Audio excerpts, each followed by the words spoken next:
This is Laura DeFranco, holistic physical therapist and owner of Brave Healer Productions.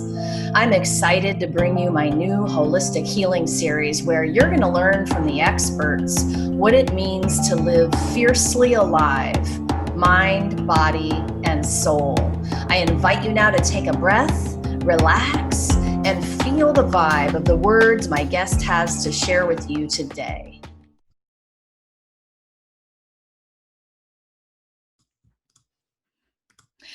Welcome, everybody. I have a very special episode for you today. I am interviewing the authors of a new book, The Wellness Universe Guide to Complete Self-Care, 25 Tools for Happiness. This is a project led by the founder of The Wellness Universe, Anna Pereira, and I cannot wait to introduce you to 4 of our amazing authors today. Welcome, ladies. I'm so glad you're here. Hey. So I have Isabella MacLeod. She is a former registered nurse who practiced 22 years in specialty areas, including medicine, dermatology, plastic surgery, burn unit, inpatient ophthalmology, Peri operative day surgery, and rheumatology day clinic. Isabella is also an author of 2 fictional books, Metamorphosis, published in 2015 by AuthorHouse, and Nano, published in 2019 by BookLocker. I think you guys should really give me awards for the best bio reading, especially when it includes medical terminology. Okay, moving on here. We have Marie Pauline. She is a reputed world-class thought leader in the health and fitness industry as a pro athlete and lifestyle medicine strategist. She founded wellnessbod.com, cracking the code on physical and mental performance. Kim empowers achievers globally to develop and sustain the mind, body, and spirit of a champion. We have Kathy Jaron with us. She's a registered meditation teacher and heart math trainer, creating harmonious energy field environments and helping people develop their intuition is what lights Kathy up. To achieve that, Kathy specializes in stress management by offering classes and workshops in teaching the mechanics of stress and self-regulation techniques. And lastly, Shannon Holt. She is most known for being a model on Bravo's Project Runway and VH1's Model Employee. Her personal healing journey awakened her passion to help others heal, and she's now an intuitive healing detox, breath and meditation coach, yoga teacher, and Reiki practitioner at her coaching company, Heal with Shannon.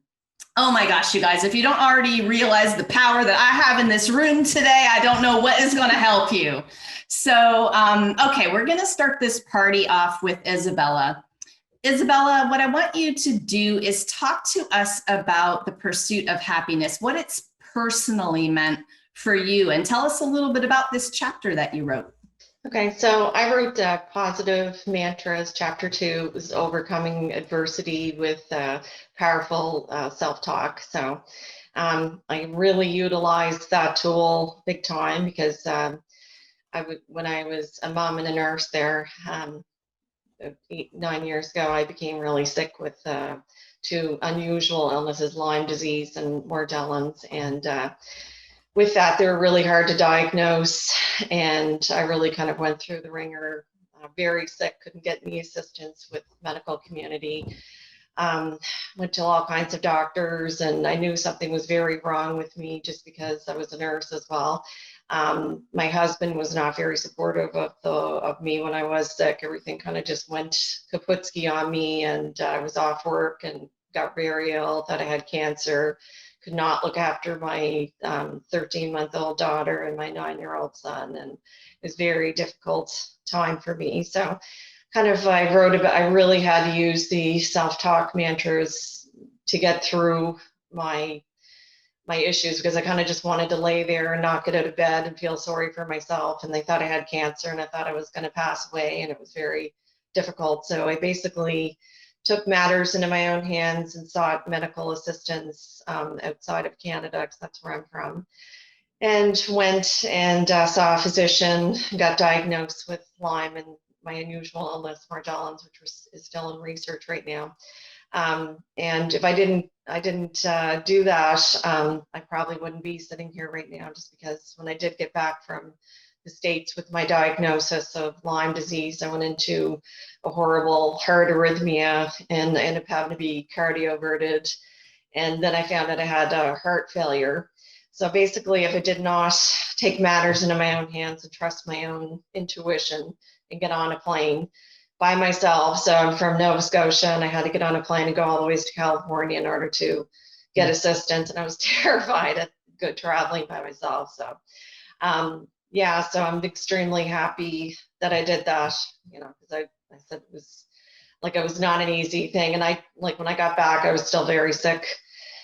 Still had to go through the gamut of medical assistance, and nobody was being supportive, but ended up going into liver failure as well as heart failure due to the medication that I did get for the Lyme and Morgellons. So then my husband, the day I found out I had Morgellons and Lyme's, he was like, I'm going to divorce you. So then that was it for that. So I had to, instead of just laying in bed and wishing that I wasn't there, because I really talked to myself, and I said, you're going to get up, you're going to survive this, you're going to get going, and you're going to keep going, and you're going to still try to work and look after your children and leave. And I got divorced, packed my bags, bought another house with my 2 kids, and met another wonderful person who was very supportive of me, and my friends and family were incredible as well. So kind of, I said it was very powerful, the mantras, the self-talk.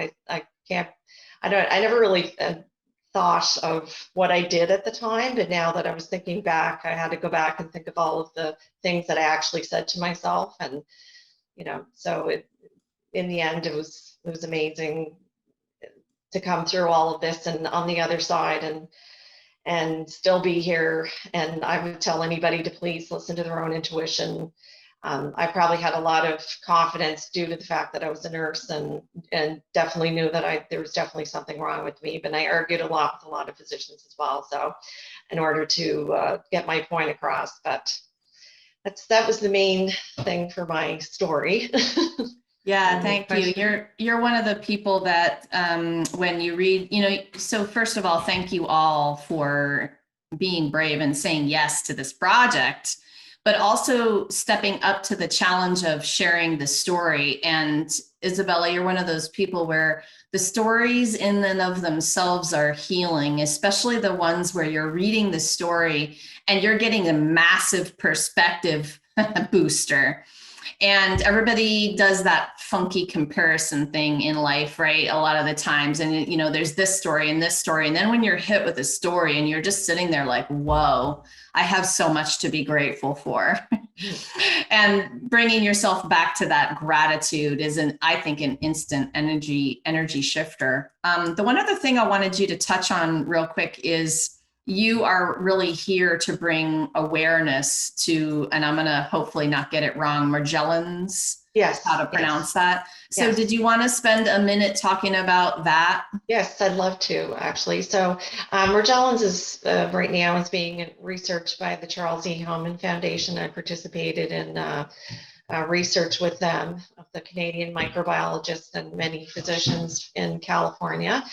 And so they think it's related to Lyme disease, and it's very unusual, where you actually have fibers that come out of your skin. And on my websites, I have a lot of microscopic pictures that I took myself with a microscope and with my naturopath to show that this is related. This is what it is. And it's basically it's an overgrowth of collagen and elastin in your body. For some reason, it makes fibers. They think the bacteria Borrelia burgdorferi is the main bacteria, because there's different bacteria that occur with Lyme disease and co-infections, but they really think that this one is the main one that's related to causing the Morgellons. So when I was ill, there was only one person that was specialized, and she was outside of San Francisco, who was doing research and treatments for that. And that's why I did go there. And it absolutely did save my life, because my heart did come back to normal. We're still in the research phase. My son went to Mount Allison in New Brunswick, and there's a research lab there, and they're actually doing research, Canadian research with related to the Charles E. Hellman Foundation and related to a lot of universities in the States that are doing a lot of investigative research with that. So it's really awesome, and I'm going out of my way to promote that, just because right now the CDC is still saying people have delusional parasitosis, and the illness is becoming more and more prevalent. There's like all kinds of new groups that have popped up on Facebook, and people are very desperate for assistance. And right now, nobody's getting any help whatsoever with chronic Lyme disease and definitely Morgellons. So that's why I definitely want to bring awareness to this illness, because people are losing their jobs and not getting benefits and being called mentally ill. And it's not a fun thing to go through, because you're sick. And then on top of that, you're not getting any support whatsoever from the medical community, and you have to basically, self-care, pay for all your own naturopathic supplements and treatments that you need. So Yeah, well, thank you for being one of the people who's going to change that. I'm going to move to you now, Kim. Marie, talk to us a little bit about the pursuit of happiness, what it's meant for you personally, and about this amazing chapter that you wrote. So first of all, I wrote really about the ingredients for happy life and the secret sauce that's going to help you to be and do your best. I was somebody that had a lot of influence my family had a lot of influence on me, and we all we're looking for love, and especially from our family. And we'll do anything we can to be that person that we want that love. And so I was in a very, how should I say it? Well, I'm not the only one. So I know for a fact that I've been in this industry for over 30 plus years, and I've helped so many people. So because I've gone through so much myself and wanting the love of my mom and especially my dad, I would have done anything that my family asked of me. And so even announced to my mom and dad, extended family asked me to do things. And of course, I still wanted their love as well. And we're subject to, even though we're not around them much, we still will do whatever we can to get that love, whether it's good, bad, or indifferent. And I don't care if we're talking about family, and I don't care if we're talking about friends or whatever. We'll get it however we choose to get it. Okay, because we're not getting it from our family, we're going to get it from other people. And we're going to get it from not so positive circumstances either. So with that said, the pursuit of happiness is, to me, taking a look at that. And often when we're in it, we don't see it. So if we're talking to someone who's in it, they don't see what they're doing, and they do not see the effect that that it's portraying on everyone else around them, and the ripple effect that it's affecting on the family, extended family, friends, whatever it is. We don't see that because we're in it.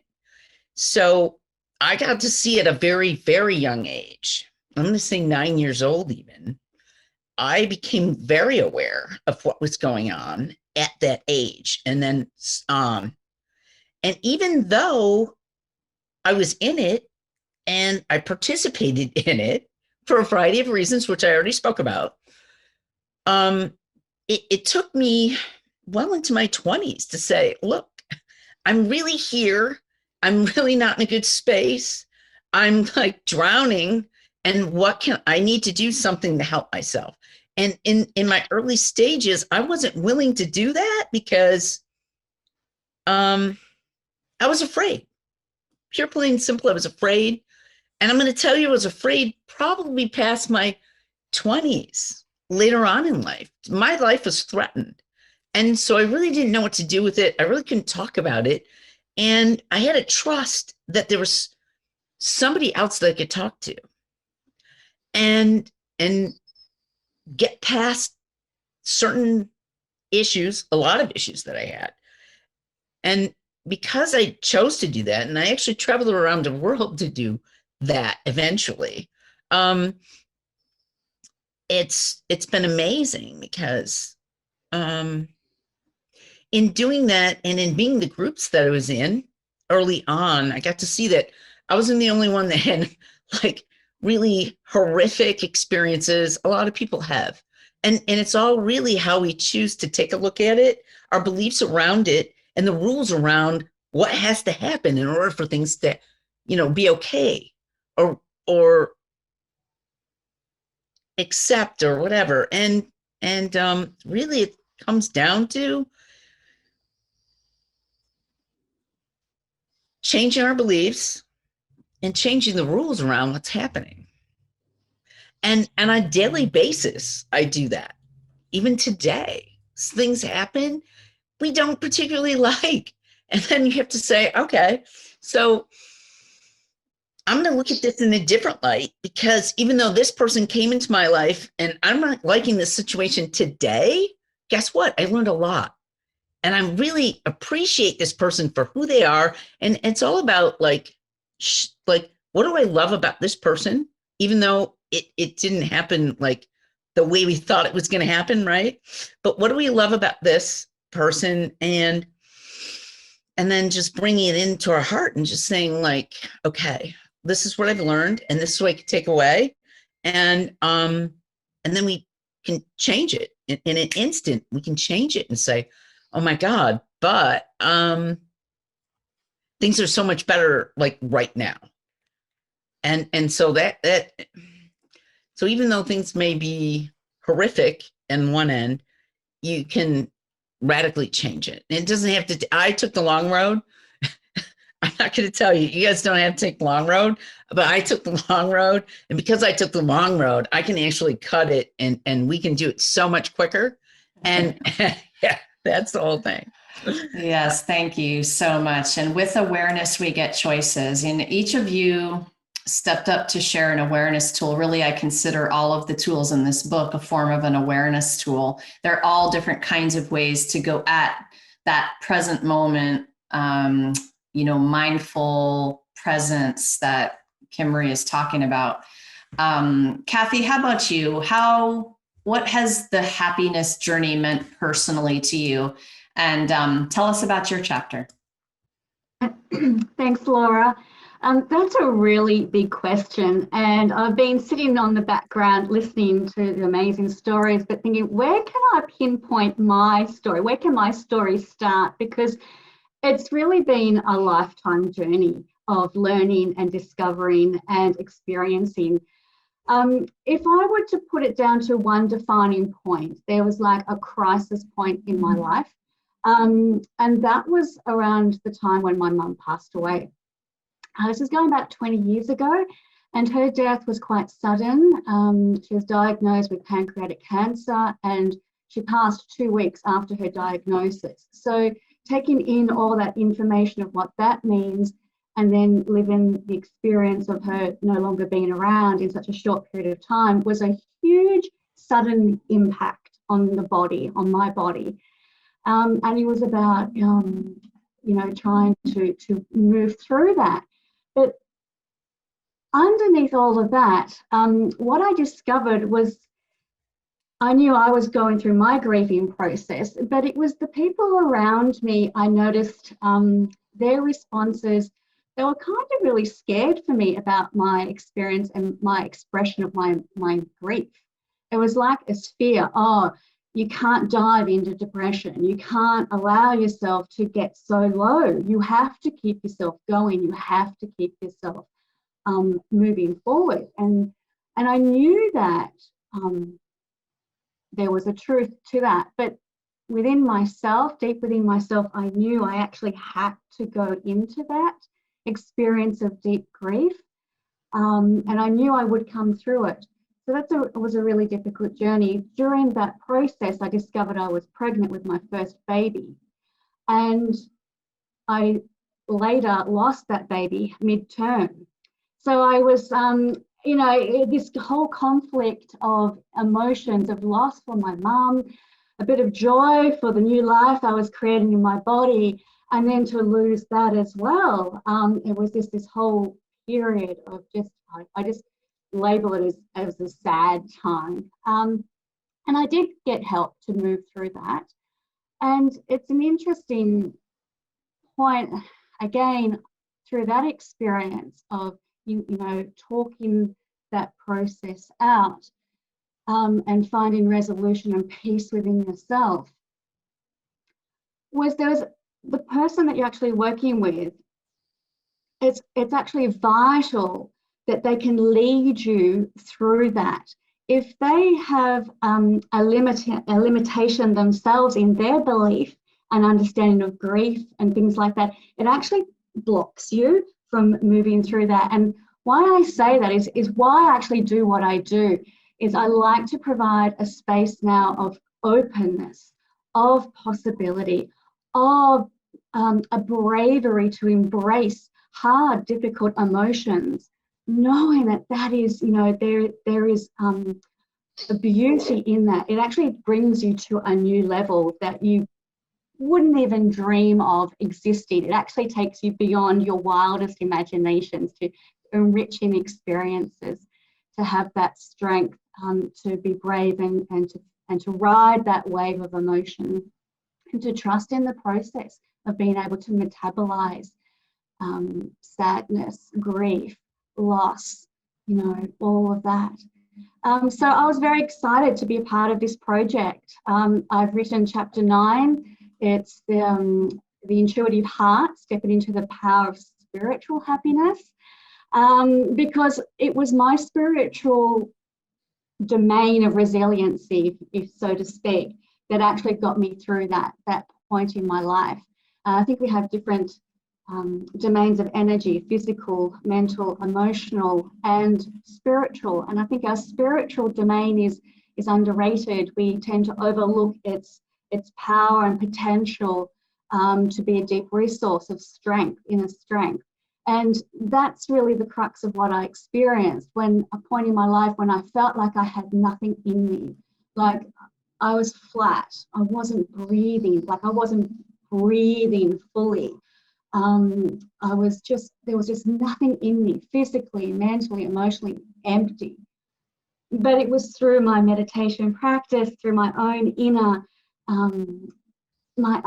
guidance system that I trusted in, to build inner light, to build that sense of connection within myself, and to keep building that power. And that enabled me to turn it all around. Yeah. Thank you, Kathy. Another story of perspective, and it so helps to read all of your amazing, authentic, and brave stories that you're offering up to help people really get to know you guys a little bit better. And it really, y'all laid down your walk in those words, you know, you all walk the walk, and you were brave enough to share it with everybody. And I thank you all for that. Shannon, how about you? Talk to us a little bit about this journey, what it's meant to you. Tell us about your chapter. Yes, so my chapter is called SelfLove and Detachment. And you know, like Kathy was saying, it's been a lifetime road to happiness. I think different points in my life kept leading me to this journey that I'm completely committed to now. I would say the last big aha that helped me discover the self-love and detachment tool was through something similar with Isabella, and that was an unknown illness that I came down with. It's called syphilitic vaginosis. I was suffering. No one knew about it. I went to 6 different gynecologists. No one knew anything about it. And I started to just break down. And I think it's through these moments of breaking down that we discover our greatest, downloads, really. It's in the dark that we find the light. So I was in this really dark moment, and I started just searching and searching for relief. And it became a spiritual journey as well. And that's when I started to understand that we store emotions in our bodies and they become illnesses. In order to release them, we have to dig deep, dig into the emotions, and start to really figure out who we are and love ourselves. And I speak in the chapter about how, many of us think we love ourselves already. We pat ourselves in the back when we do something great, or, we can walk past the mirror and say, oh, I look good today, But there are those dark aspects of ourselves that we tend to forget about.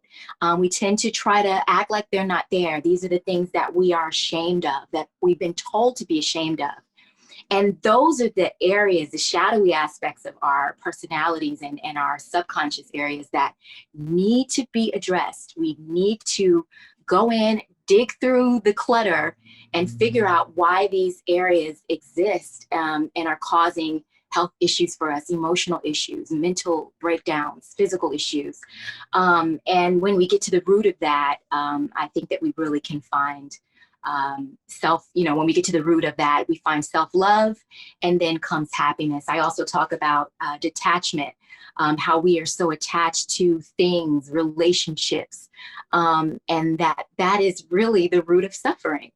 Our ability to detach ourselves from outcomes that we desire and kind of allow the process to happen also brings about a lighthearted connectivity with our spirit and oneness with the universe that also brings about true happiness. So you're making me think of something you said a few minutes ago. It's like those lowest moments, those biggest challenges, they are where we figure out what we're made of. They are where we figure out what we're here to do in the world. And so, of course, like you're in the middle of it and it really, really sucks. And it's hard to see that, right? But when I've been past a few of those, and now, of course, I can talk to myself like this, and in current bad moments, I can just say, you don't see the big picture here, but there's, a divine orchestration in this. And if you can just trust in the moment, is there anything else you wanted to say about that? Absolutely. Like you were saying, it is in those dark moments that we grow. There's very rarely growth in complacency. There has to be a rooting out in order to make us even look at ourselves and recognize that we need to change something and do something different. So absolutely, we have to embrace those moments, because that's where the true growth and blossoming happens in our lives. So Shannon, I'm going to stick with you for this next question that I want all of you to answer, and it's about awareness. So essentially, you're all talking about it today. So, and this book, oh my goodness, is just full of these kinds of tools and ways to go at it. How important is awareness when it comes to happiness, and how do you practice in your daily life? Give us some other ideas. Yeah, I think awareness is so incredibly important. A lot of us are not in tune with ourselves, our inner voices. We have a lot of clutter of the things that we feel that we're expected to do by society, our parents, our children, even how we show up for our children. I have many friends. I don't have children myself, but I've been able to observe a lifetime of mothers who are not taking care of themselves, or not being aware of what they need, because society has told them that they've got to show up 1000% for their children. And so they've lost touch with that inner voice and what they need in order to take care of themselves. So awareness is absolutely key. And the way I do that is I'm huge on breath and meditation. I'm a meditation and breath coach. Just being able to take a moment, breathe. We'd be surprised how just a simple deep breath can bring us back into awareness of ourselves, bring us back into our bodies, and bring us back into listening to that inner voice that we all have. I love that. Breathwork is profound modality to help people into their moment and shift their energy, really is what that's about. So if y'all are practicing awareness tools, you're practicing a way to shift to the vibration in the moment, instantly. Seriously, it's that good. Yeah. And that's why it's so worth practicing, right? So Kathy, answer that same question for me. Awareness. Why is it so important, and how do you practice? Mm. I'm going to bring it back to saying befriend your emotions. Don't be so scared of them. We need to change our awareness of them and their purpose. Life is not always rosy. And I think we sort of have these rose-colored lenses on, expecting life to always be good. What if life was, you know, what it is, and how we find our way through that with a sense of trust and just an inner connectedness. What does that mean? It's just trusting in yourself, trusting in your body, to not contract, to keep expanding through a breath practice, to keep letting that lean into it, lean into the difficult emotions perhaps, rather than contract away from it. I would say begin to lean in, and then you add soft thoughts to yourself. It's okay. I am sad. This is sad. This is difficult. Yes, of course it's difficult. You know, oh, of course that's been hard for you. You know, of course it's been hard for me. Look at what I've gone through.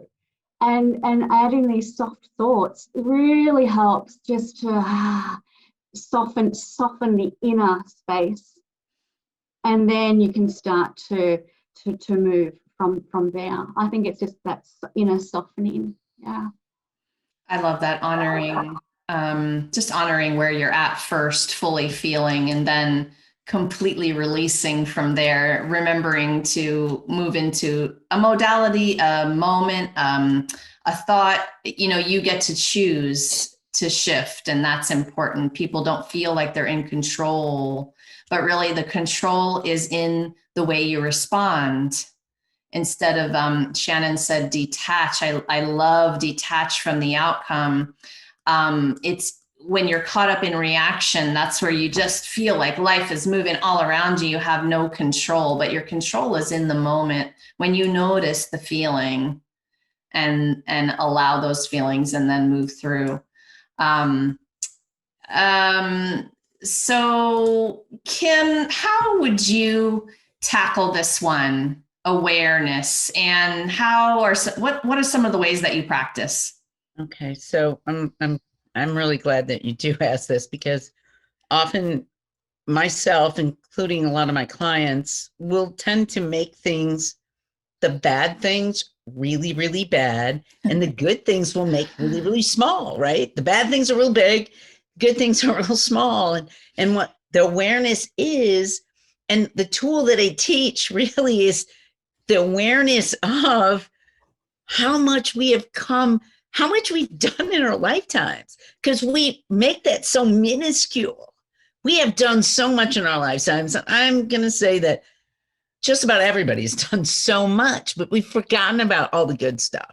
And we've made the big stuff so big, the bad stuff so big, that it's time to take a look at where we started, where we come, how much we've accomplished, and then say, oh my God, like, it's really time that I celebrate everything that I've overcome in my life, and where I've, like, this is where I started and this is where I'm at now. And it's like, oh my God, all of a sudden we're be able to like celebrate joy, gratitude, love, or like even an amazement of like how much we've done. And then we're really delighted, and we can bring humor into it, because you're like, oh my God, how can I possibly have like brought myself to this spot, because I'm here now. And it doesn't even equate most of the time. And then that's really when we become the inspiration to other people. And that's where we have the compassion to actually give what we have to give, and be all we can be. And it's just so amazing, because we all have that potential. So Anyway. It's important to remember that we all have that potential. I love that, Kim. Thank you. Isabella, tackle this awareness conversation for us too. How do you practice? I love myself first. It sounds selfish, but I have 2 children, and I used to wear myself into the next dimension with being a nurse, and like on the ground, like so tired, like I thought I was just gonna go in a coffin when I got home from work, and just constantly never putting myself first. But when I did become ill, I really have to now, because I still am suffering with the 2 conditions, but I get fatigued easily. And so I really do, I'm really more aware of my limitations. I don't overschedule myself for things. I try to keep a nice balance with my children and my life and everything that I need to do, housework, etc. life. Just more self-aware of trying to, if I'm not eating properly, I'm more self-aware of that. I need to do better. I need to get more rest. I need to exercise more. I'm just more self-aware physically, a lot of it. Mentally, I used to be when I was going through everything, I think I programmed my brain to be negative, and now I've really, when I do start thinking negatively, because everybody does have their bad days, just like Kathy was saying, and I really stop myself in my tracks and go, you're thinking negatively, that's not going to help anything. Just try to think of all the positives in your life. And that's what every day before I go to sleep, I think of the next day and what's going to be great about it, and just live every day as it comes, and not sit there and worry about, next week or the future, and just be grateful that every day I wake up, basically. So those are the main things for me for being self-aware. Yeah, beautiful. Yeah. Thank you. Thanks. Ladies, I want you to tackle this one last question with a simple, easy entry point for people who might still be struggling. Okay, so Kathy, I'm going to start with you for this last one. Just what sort of words of support or advice would you give someone, an easy place for them to hop on this journey to happiness with us? You're okay. That's what I would say first. You're okay. And just take that. How I did it, what I first started when at the start of this, I remember there was a time, the gratitude exercise, can write down your list of gratitude. And honestly, I struggled so much with that. I could not come up with 2. I had 2 on my page. And it took me a long time just to start to build that list. Now it would be endless, it will just be infinite things I can come up with. But I do remember how difficult that was. So I sat quietly, I had a chair near my window, and I would just sit every day, just for 5 minutes. And I would just sit with whatever was present. And I'd have my cup of tea and I'd just look out the window. And my mind was racing full of things and worries and concerns. But what I discovered when I did this practice was, after a little while, my mind just started to settle and my thoughts began to categorize themselves. And that gave me a sense of starting to see a little bit of clarity and knowing what my next step forward was. So give yourself a few minutes just to sit, contemplate, have a contemplation practice, 5 minutes, and just see what your first next step is. I love it, Kathy. Thank you. Kathy, where can everybody find out more about you? You can visit me on my webpage, bodymindandYou.com.au, or Facebook, Body, Mind and You. Awesome. And of course, you guys, I've got you hooked up with the show notes down below with everybody's website. So y'all don't need to spell them or anything. They'll be able to go down and find out about you. Isabella, talk to us about something that you would offer someone who's just really still struggling with all of this. I would definitely, like I said, trust in yourself. If you know something's wrong with you, and it's your intuition, it's almost like a motherly intuition. If you know your child's sick, or yourself that you're ill, you don't listen to anybody but yourself. It's like follow your own intuition. That was huge for me, and I still follow my own intuition to this day. But if you are struggling, I mean, I sought counseling. I found that really helpful. I had amazing friends and amazing family, and I totally, leaned on those guys big time when I was going through a difficult time, and I still do, because I think, it's super important to have support no matter what you're going through physically, emotionally, mentally, spiritually. Yeah, I don't know what I would have done without all of the support that I've had. And just, try to be positive and talk to yourself. Like I said, you're a body, but you're in a body, but your mind and your spirit is extremely powerful. That's what you really are. You're all energy. We are all energy. So I did never let my illness define who I was either. I am still sick, but I said that at the time, you just got to keep on going no matter what occurs to you and it happens to you. So those are the main things that I follow. Thank you, Isabella. Where can everyone find out more about you? I belong to the Wellness Universe for Isabella MacLeod, and I'm also on Facebook and LinkedIn. I have a lot of information and blogs on Lyme and Morgellons as well. So if anybody's having any issues with Morgellons, they want more information and they don't know where to begin, there's a lot of information there. So. Awesome. And of course, all of these amazing authors you will find on thewellnessuniverse.com. You can go there as well, you guys. Kim, talk to me a little bit about what you might offer somebody who's still struggling a little bit. And unmute yourself, girl.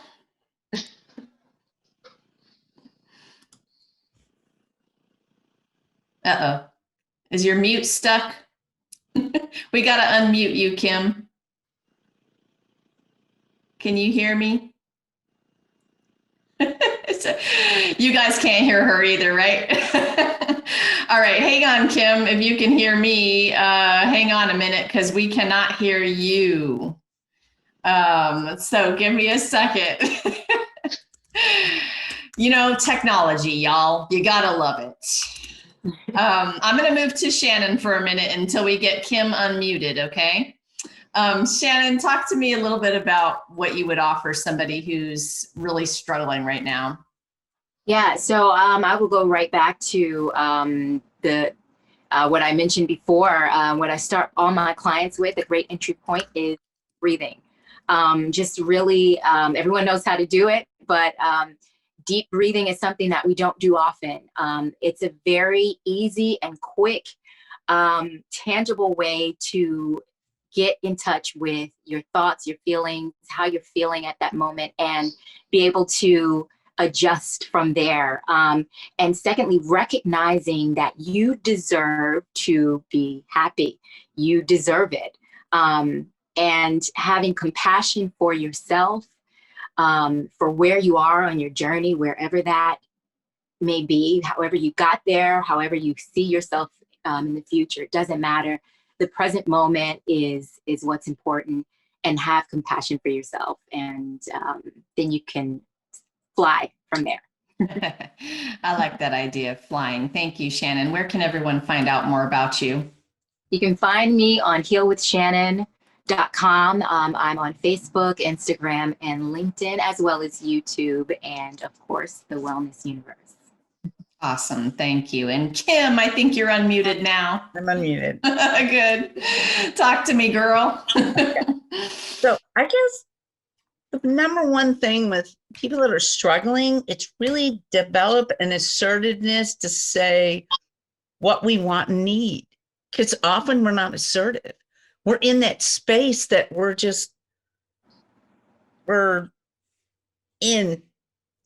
so in ourselves that we're not assertive.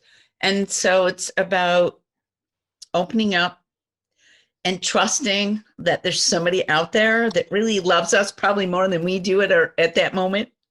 And that we're willing to love on you and just listen with not being judgmental at all, and give you the love and support that you need, and then really really. So it's number one, it's being assertive in order to ask for help, because a lot of people just, including myself, it took me a long time to ask for help. And so with that said, it's really, and then once we ask for help, it's really finding meaning and purpose in our lives to be happy again. Because so much has happened to us that we need to sort it all out and just say, kind of give that breath, kind of like a couple of them maybe, and just go, okay, so now they got all that out. Like, where do I want to go? What's going to serve me? And what's going to fulfill me? And you know, kind of like go out there and be that person that you really can be. So that's my take on it. That's awesome, Kim. You know, reaching out and asking, it's not as easy as it sounds, is it? But if you're listening, watching us today, I think that one of the best things about this project and the books that the Wellness Universe has put out this year, Stress Relief and now Happiness, is that you all are genuinely offering your love and support to people who are listening. You want them to reach out. So for you listeners, you're not alone. And I know 25 people who will be happy to connect with you and help you feel connected and loved and get you to the next step, right? Kim, where can everyone find out more about you? So you can find me on Facebook, Kim Marie Pauline, wellnessbob.com. I'm on Instagram, I'm on YouTube. I'm definitely on the Wellness Universe. It's probably where you should go first. And if you really want to connect with me, speakwithkim.com. Awesome.